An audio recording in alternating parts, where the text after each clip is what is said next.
Welcome to my career, 32 years in and counting. My career is very non-linear. I would say it's like a bowl of spaghetti.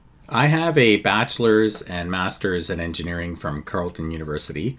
And when I graduated, I got a job at Bell Canada. At that time, which was 1989, I actually thought this was going to be my career. I'd spend the next 35 years at Bell Canada and my career would be done. Could not be more wrong. While I was at Bell Canada, I think one of the highlights for me was that I went to the University of Michigan to do an HR certificate. So I started to develop this idea that I have a background in both engineering and HR. Bell Canada had moved me to Toronto. And after being in Toronto for a few years, I really wanted to get back to Ottawa, which is where my family was. And so I left Bell Canada and I took a role with Nortel. While I was at Nortel, I kind of continued this idea of a combination of engineering and HR by getting my certificate of HR from the University of Toronto. Unfortunately, leaving Nortel for me was inevitable. The line of business that I worked for was sold to a company called Sienna, and I was the HR manager at Sienna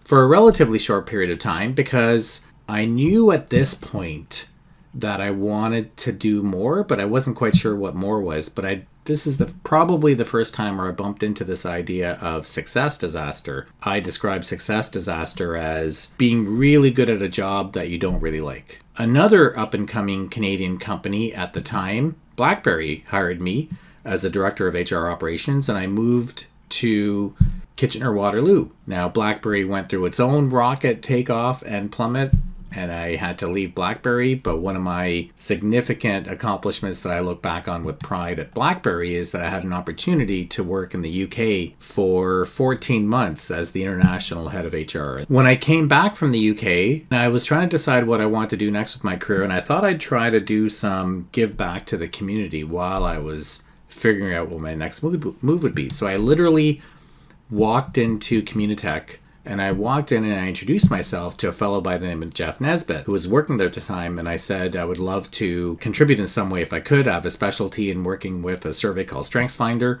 I love studying the state of flow. I've been pursuing two lines of inquiry for my whole career, and that is under what conditions do you perform at your best and how much better is your best. So I was starting to form this kind of pitch which described what I love to do. Interestingly enough, Jeff Nesbitt brought me into something called Female CEO Bootcamp, and I had the pleasure of presenting StrengthsFinder, presenting some research on the state of flow, and interestingly enough, I connected with the winner of the bootcamp that year, and we're still in touch to this day. After Communitech, I started as the head of HR for a company called Sysomos, which was a social media data analytics company. And what I look back on with pride during that tenure actually is unrelated to the company, but I had the opportunity to do a TEDx talk in Thunder Bay, which again is something I look back on with great pride. It's been a goal of mine for many, many years.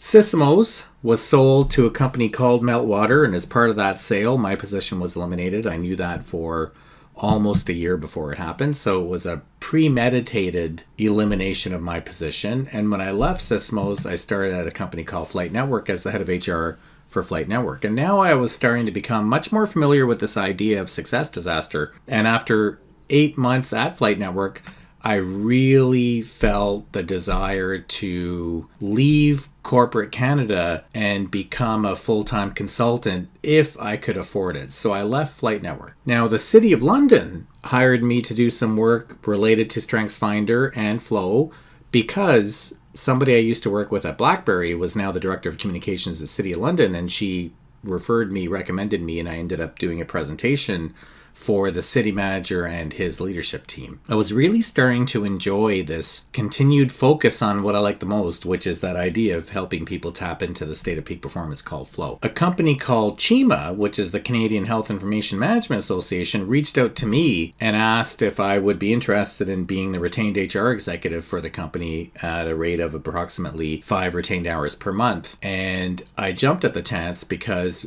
being a retained exec was very different than being full-time in my opinion, because it was a 5-hour stint and I had expertise that would allow me to provide advice on basically anything the company might be facing HR related. The CEO of Chima was Jeff Nesbitt. The only reason I knew Jeff was because of my work at Communitech. Then I had an opportunity to co-teach a course, a fourth-year business leadership course at McMaster University. I came in and did 8 lectures on the state of flow and leveraging your strengths, and really introducing this idea of success disaster, because interestingly enough, people of all ages in all phases of their career at some point grapple with success disaster. And my core advice was clarify what your core strengths are as soon as you can, because that'll probably be the best antidote to success disaster. After that, IBM reached out to me, and the reason IBM reached out to me is because one of the students in the master class had an interview at IBM to be an intern, and IBM actually told the student that they were teaching flow at work. And the student got very excited because he knew me, who he called an expert in the state of flow. So he actually connected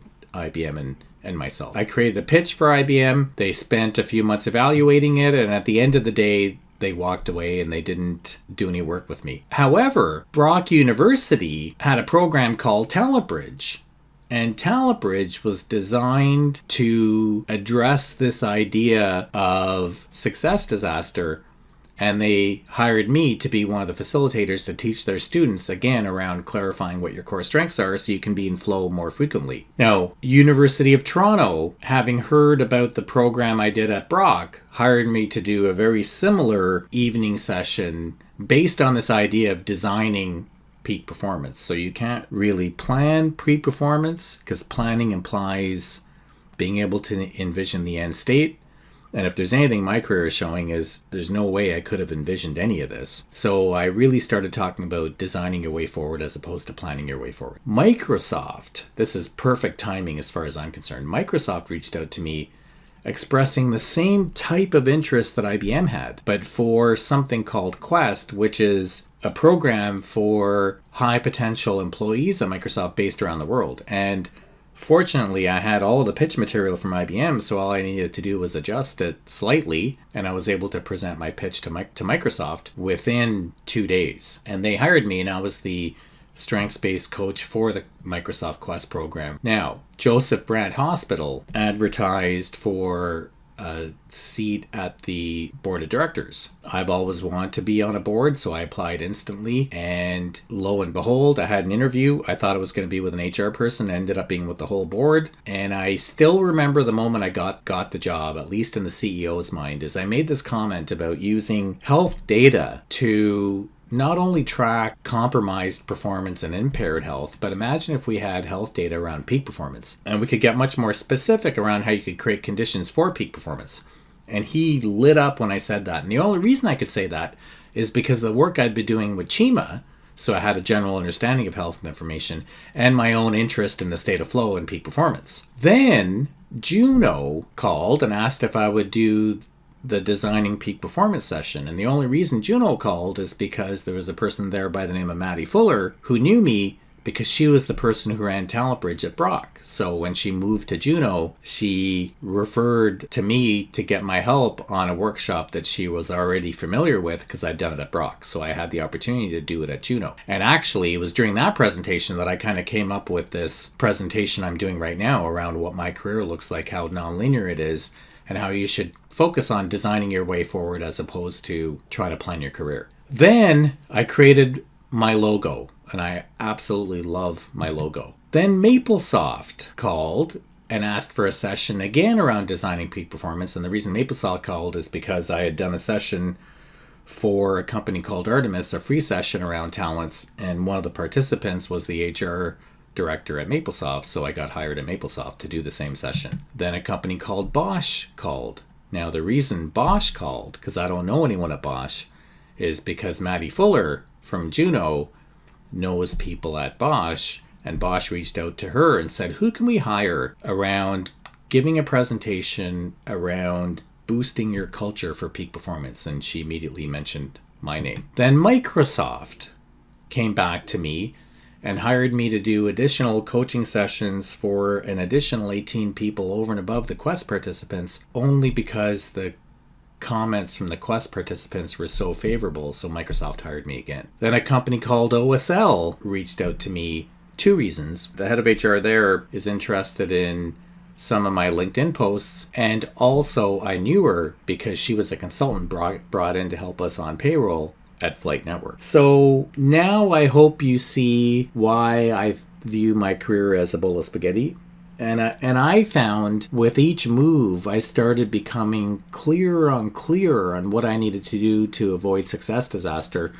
And I also started forming an opinion on what are the critical components to designing your way forward, to productivity, to creativity, to basically getting the most out of your career, being in flow, in the state of flow as frequently as possible in your career. So this is by no means a case study of the best of. I'm not recommending this is how you approach your career, but I am saying when I shifted from designing my way forward, focused on my core strengths, is almost the same day this feeling of success disaster started to dissipate. Thank you.